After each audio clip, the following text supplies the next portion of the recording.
मध्य प्रदेश के जबलपुर में कल शाम हुए क्रूज हादसे के बाद से अब तक 5 शव बरामद कर लिए हैं, जबकि 15 लोगों को रेस्क्यू किया जा चुका है। कई लोग अब भी लापता बताए जा रहे हैं और हादसे के करीब 12 घंटे बाद भी मौके पर रेस्क्यू ऑपरेशन जारी है। इस बीच इस पूरे मामले में बड़ी लापरवाही की बात सामने आई। मौसम विभाग ने एक दिन पहले ही 40 से 50 किलोमीटर रफ्तार से आंधी का अलर्ट जारी किया था।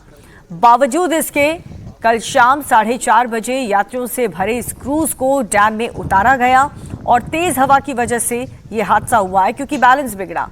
युद्ध स्तर पर रेस्क्यू ऑपरेशन चल रहा है। एनडीआरएफ और सेना की टीम के साथ गोताखोर लगातार लापता लोगों की तलाश कर रहे हैं। बरगी डैम में खमरिया टापू के पास पर्यटकों से भरे क्रूज में डूबने से यह दर्दनाक हादसा हुआ। बताया जा रहा है कि क्रूज तेज तूफान के चलते संतुलन खो बैठा और ये क्रूज जो है वो डूब गया।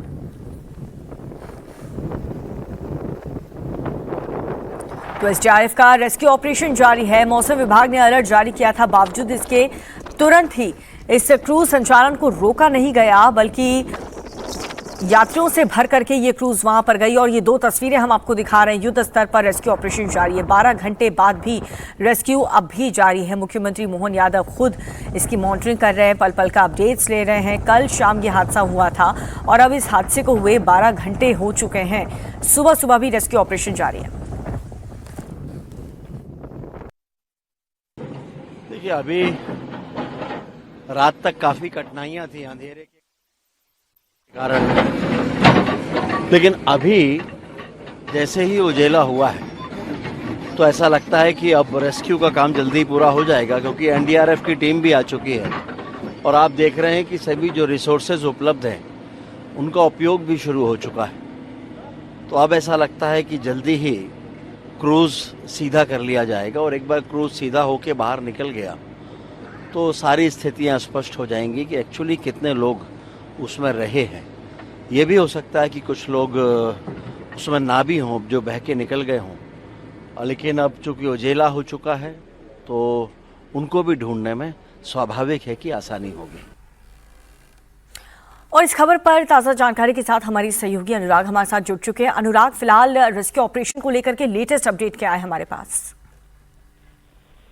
देखिए दीपिका, लगातार रेस्क्यू ऑपरेशन रात से जारी है। खराब मौसम और तेज आंधी के चलते जो है दिक्कतें आ रही थी, रोशनी पर्याप्त नहीं थी। बावजूद इसके एसडीआरएफ आई, एसडीआरएफ ने तकरीबन 22 लोगों को बचाया अब तक और उसके बाद आर्मी ने मोर्चा संभाला है। हालांकि हालात अभी भी वैसे ही हैं जिसका अंदाजा मौसम विभाग ने बताया था। साफ तौर पर चेतावनी दी थी 50 किलोमीटर की रफ्तार से आंधी और तूफान होगा। बावजूद उसके ये क्रूज जो है वो बरगी डैम का जो खमरिया टापू का इलाका है उसमें उतारा गया। साफ तौर पर गहन जो है वो नजरअंदाजी की गई थी मौसम विभाग की चेतावनी की, जिसके चलते ये हादसा हुआ। इस मामले में चूंकि लगातार सीएम खुद मॉनिटरिंग कर रहे हैं, सरकार के 2 वरिष्ठ मंत्री जो है पीडब्ल्यूडी मिनिस्टर राकेश सिंह जो जबलपुर से आते हैं वो भी वहीं मौजूद हैं, धर्मेंद्र लोधी पर्यटन मंत्री मौजूद है, तमाम अमला भी मौजूद है। ऐसे में समझा जा रहा है कि 30 से 34 लोग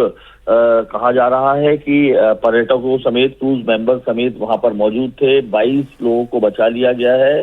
तकरीबन 22 लोगों को एसडीआरएफ ने निकाल लिया गया है। 5 की दुखद मौत की खबर आ चुकी है। 8 से 9 लोग जो है वो लापता बताए जा रहे हैं। 12 घंटे से ज्यादा का वक्त हो गया है, क्योंकि बैक वाटर जो ये बरगी डैम का था वहां पर 300 मीटर दूर जो जमीन से ये जाकर डूबा है। ऐसे में निकालने में देर रात तक दिक्कत होती रही। एसडीआरएफ एनडीआरएफ की टीम लगातार वहां पर लगी रही। इसके बाद आर्मी को जो है वो मोर्चा संभालना पड़ा। सरकार के 2 मंत्री मध्य प्रदेश के मुख्यमंत्री डॉक्टर मोहन यादव की सतत निगरानी के बाद वहां पर मौजूद हैं। ऐसे में माना जा रहा है अगले कुछ ही घंटों में जो है ये जो क्रूज है उसे निकाला जाएगा। लेकिन अपने आप में बेहद गंभीर ये दुर्घटना हुई है, जिसको नजरअंदाज किया गया तमाम उन चेतावनियों को, जिसके चलते ऐसे जो जगह होती हैं जहां पर क्रूज को संचालित किया जाता है, साफ तौर पर उसको नजरअंदाज किया गया। तमाम सुरक्षा मानकों को बड़ी गलती बताई जा रही है। लाइफ जैकेट्स नहीं थे आधे से ज्यादा लोगों के पास, जिसके चलते जब तेज आंधी तकरीबन 4:30 बजे ये रवाना हुआ है ये क्रूज और 5:30 के आसपास का ये हादसा बताया जा रहा है। तेज आंधी चली,